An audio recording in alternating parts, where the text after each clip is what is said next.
You Are Special by Max Lucado, illustrations by Sergio Martinez.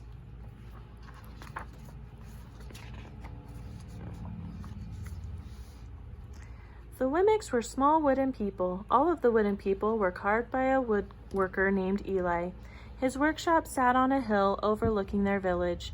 Each Wimmick was different. Some had big noses, others had large eyes. Some were tall and others were short. Some wore hats, others wore coats, but all were made by the same carver and all lived in the village. And all day, every day, the Wimmicks did the same thing. They gave each other stickers. Each Wimmick had a box of golden star stickers and a box of gray dot stickers. Up and down the streets all over the city, people spent their days sticking stars or dots on one another. The pretty ones, those with smooth wood and fine paint, always got stars. But if the wood was rough or the paint chipped, the Wimmicks gave dots.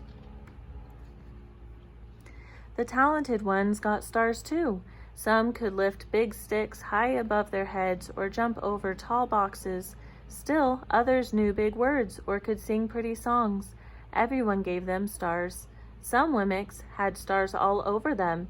Every time they got a star, it made them feel so good, it made them want to do something else and get another star. Others, though, could do little. They got dots. Punchinello was one of these. He tried to jump high like the others, but he always fell, and when he fell, the others would gather around and give him dots.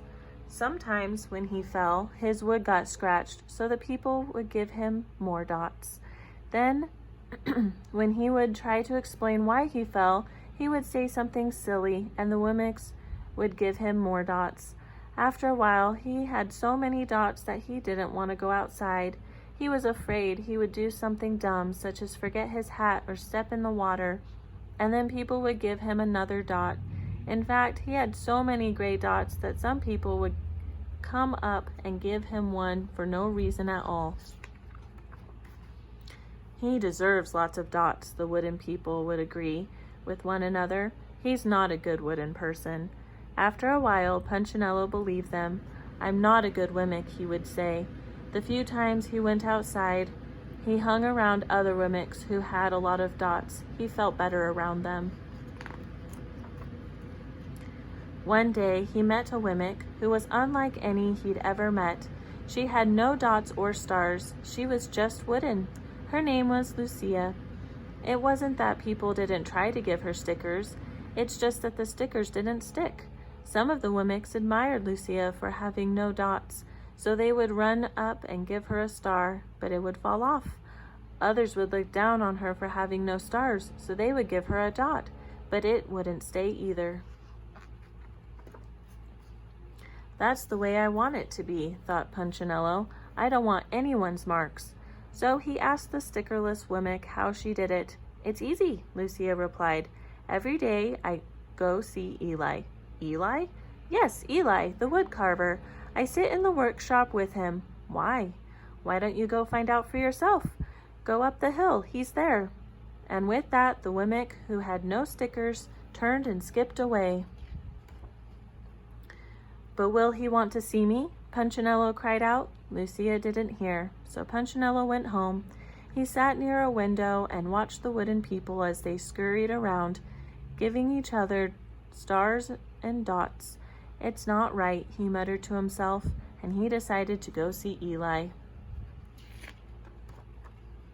He walked up the narrow path to the top of the hill and stepped into the big shop. His wooden eyes widened at the size of everything. The stool was as tall as he was.